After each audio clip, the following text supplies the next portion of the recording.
Billy Blue. We live. So introduce yourself. Tell us where you're from.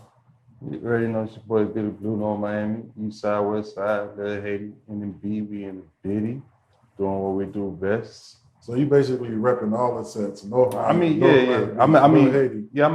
I mean, at heart, I'm an East Side nigga. At heart, you feel me? That's where I'm from. So it's like, but the hood is everything. Rep the hood, rep everywhere. You know what I'm saying? That's always showed me love. So whenever I say North Miami, I make sure I include Lil Haiti, make sure I include N and B. I've been doing that since like 15 years. That's I've love. been in the game. So the number one question when I get about Billy Blue is, where the hell is Billy Blue? And when is he gonna give us some new music? Oh man. How you feel when you hear your fans or your peers ask you like, yo, Blue, what's up with some new music? Like, are you still into the music as you was before? Or you like trying to like diversify yourself in other ways? Right now I'm just trying to diversify the way I bring in my revenue. But I'm still into the music. But if people ask where I've been, they gotta look on the gram. We've been on tour. Matter of fact, we're on tour right now as we speak. I'm just home because I want to be home right now. But I'm just more into a lot of stuff, that I got going on. I'm just trying to keep residual income coming because sometimes rap money do slow up, and sometimes you do go so hard, and you see that it's like not getting you where you want to go, and that's just part of the process. But during that process, you got to make sure that you got some type of income coming in. You know what I'm saying? But other than that, though, yeah, we got new music coming out. I hear it from everybody. My girl, Smokey, every day. When are we dropping Blue Faces? I'm like, it's coming. So that's the next project, Blue Faces? I'm thinking about it. Yeah, Blue Faces. Then we got Billy Goat. Then we got The Diary. You feel me? So it's like we got 3 projects in the making. You know what I'm saying? So I'm just more so trying to make sure I keep recording every chance I get. And then when we figure out when we want to release the Blue Faces project, and we'll go in. So when you look back at your career, what has been some of your favorite parts of it? We have so many. We have so many. We come like when my career is during an era that was actually going out the door, but it was like when you had the core DJ retreat, you had the Ozone Awards, and I think that was one of my favorites right there, the Ozone Awards. Not for what went down, but it was just so it was just so welcoming, and traveling to Paris for the first time. It's so many things that I could bring up.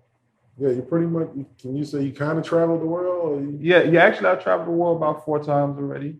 Yeah, you feel that? 2 times on my own, 2 times with Florida. So, shouts out to him also. What's the craziest country you ever been to? Vietnam, baby. Vietnam and Hong Kong. This place called Macau. That is the most. That place, it changed my life. What happened over there? A lot, a lot. A lot happened. But all I can say is it's one of those places that it'll make you realize you blessed, and you blessed just to be there, and that America is just. I hate to say it like this, but people feel like America is like, there's no place greater than America.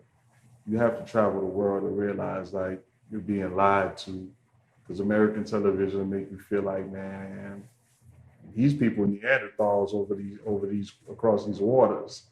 But then you'll go across the water and be like, man, I don't want to come back home. I could live over here.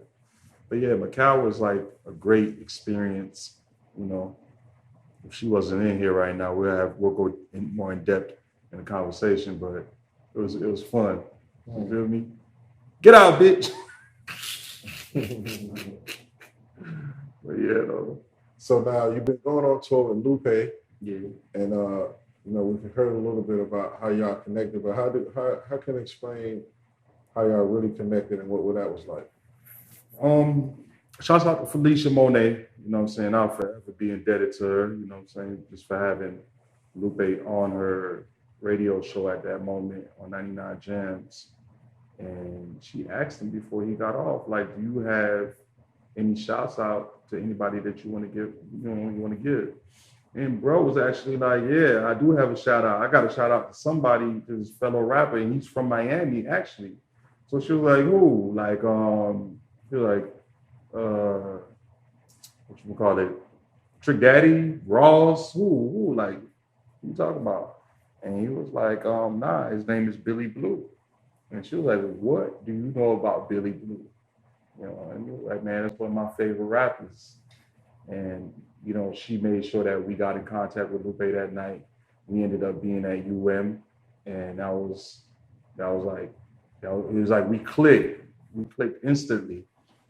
And what's so funny is I didn't know how Lupe knew about me, but it was one of the homies, Big Ben, who was actually Pharrell's head of security and right-hand man.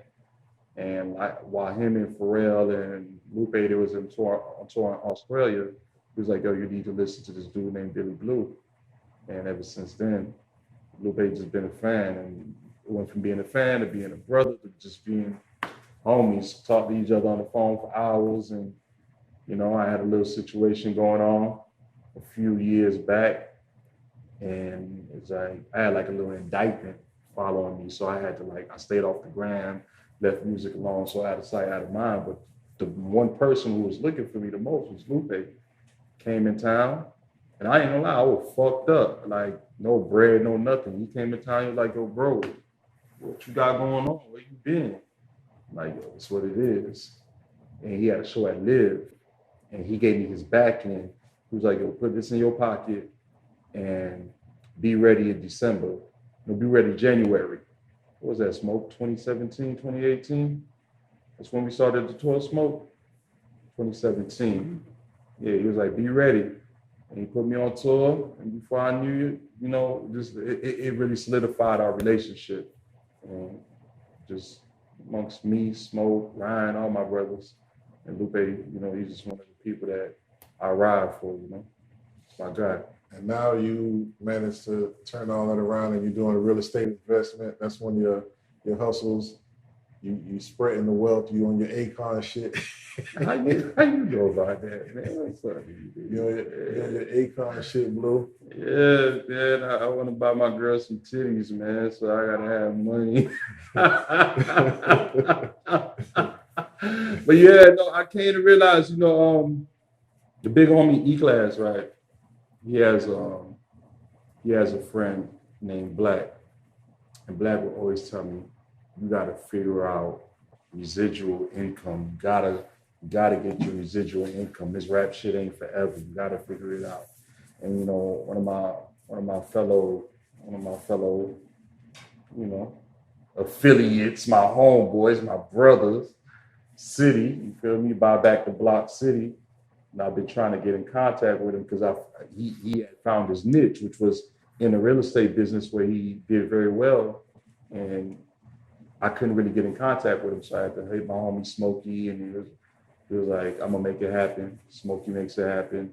Before we know it, we buying back the block, and now we making $50,000, $28,000, $30,000 purchases, and you know, it's money to make sure that you have for your kids, so your kids don't have to sit here and be like, well, okay, you was a big rapper, but I ain't seen nothing. We ain't never been on a vacation, you know, blah, blah, but you know, just trying to spread the wealth, trying to make sure that I become, you know what I'm saying, a businessman, you feel me? Like, you know, grow the enterprise and buy titties. Yeah. So when you see like the younger rappers coming up and you see them like kind of like flashing a lot of money or blowing a lot of money, do you feel like that's part of the culture, or do you feel like they're learning their own lesson, or do you feel like you need to give them a little direction? It's part of their culture. You know, it's so much that they got to keep up with to be recognized. But one thing I'm gonna tell you is you trying to keep up with the Joneses, the money ain't gonna keep up with you. You know what I'm saying? You got to keep up with this bread, and you got to figure out a way to keep this bread coming in. Because when you hit your dry spell, it's and you got these these $10,000 bills, these $2,500 car notes, is all this unnecessary shit. You gonna ask yourself what you got going on. I always I tell rappers, invest their money, find something. I don't care. Give. If you got a mama that's really trustworthy, you make sure you put 5, 10 bands to the side. Just say that for me, just for a rainy day. You know what I'm saying? Talk to your lawyers, talk to your investors. Don't just have a manager who's just more so on just getting you shows. You got to have a manager who's more so on helping you expand your brand and dibble and dabbling into everything. You know what I'm saying? So now you hear a lot of artists like saying, don't sign to a major or don't do this or you can do this on your own. Like we know everyone will have their own experience, but if you had to point anybody in a direction as far as like what they should do best for their career, where would you start with them? You have to do it on your own for the beginning of your career because it's the only way a major is going to recognize you. You got to do it on your own. You got to go hard for yourself. And then, you know what I'm saying, when that major steps you, just know that your business is right and make sure that your demands is met as well as theirs. You know what I'm saying? Everybody that say you don't need a label, you don't need this, don't listen to them. You feel me? You need a brand behind you. You know what I'm saying? Unless you make yourself, it's going to come to a point where, there's people who get so hot where it's like, okay, cool, but you're going to reach a cap. You got to have somebody behind you. You feel me? You ain't going to walk in this door just on your own. They're going to look at you like, yeah, cool, you're making a lot of bread, but we got to make money with you too. You know what I'm saying? Especially if you want to be bigger. So all that, you don't need a major label. Yeah, that's cool to motivate you to get on your own grind, but you do. You know what I'm saying? You always need a major label. You need a major brand. Like it's like a label, they'll sign you quicker if you're like, okay, I'm signed to a Dream Chasers because they see what what Meek Mill did for Dream Chasers. You know what I'm saying? But when Meek Mill got signed, they didn't sign Dream Chasers. They signed Meek Mill, and then he got his major deal. And then boom, Dream Chasers was his main thing. Now you have that big powerhouse behind you. They'll sit here like, yeah, let's go. Well, when it's just you solo and like, okay, I got it, I'm making it on my own. Trust me, if you just in whatever market you in that you blown, you won't stay there. You won't stay there. Yeah. But you do need a major label. So how do you feel about the artists that get caught up in situations like Kodak Black or YNW Melly or Baby Soldier, like artists that got these heavy charges, that got to spend a lot of time in jail, losing a lot of money, while trying to prove their innocence? I mean, you gotta, at the end of the day, I remember talking to one of my homies, AD, and he was the one who signed Kodak, and I was like, yo, what we got going? Like, why you letting the youngin' do that? He's like, oh, it's not that I ain't talked to him. Now, this is way before Kodak became Kodak that we know now. He's like, man, these youngins got itches, and you gotta let them scratch it. Who are you to tell them, nah, you can't scratch them itches? And then, at the end of the day, it's the people that you surround yourself with, your homies, you know what I'm saying, that make you feel like you have to show that you still the same nigga, that you can make that shit, like you can still keep up with the best of them.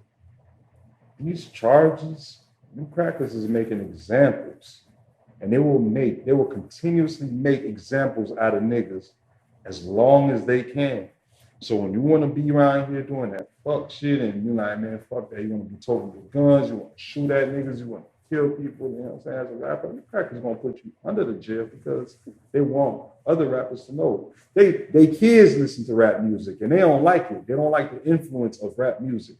They don't like what it does to their kids. They don't like how, they walk in and they can't relate to their kids, and you the one who producing that type of music. What you think they gonna do to you? Shit, you got to go. So you think some of these rappers get themselves in trouble just to like get some street cred? No. Well, nowadays these are called chasing clout. Yeah, well, these new age actors, yeah, they do. You know, a lot of these actors do. They try to find ways to put themselves in situation. And it's funny because it'll be people who come to you like, yo, listen, you got to do something to make these people really want to fuck with you. Like, you got to do something, bro. So he says people behind the scene that kind of push raps to do dumb shit. Yeah, some of them, yeah.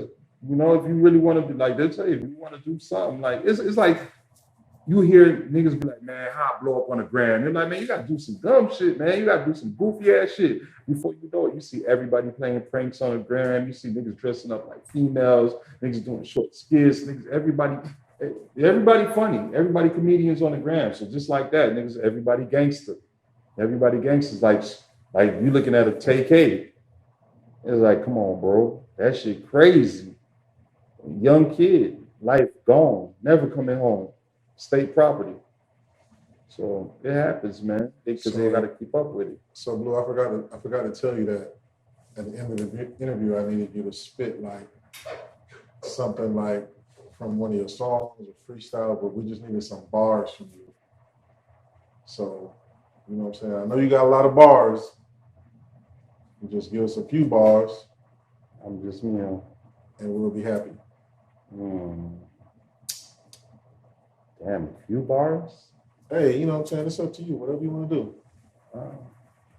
Yeah, what's a good one? You can go back to G Code Billy Blue. You can go to Fresh from Head and Toe Billy Blue. You can go to 36 Reasons Billy Blue. You know what I'm saying? I mean, okay, so this is for you youngins.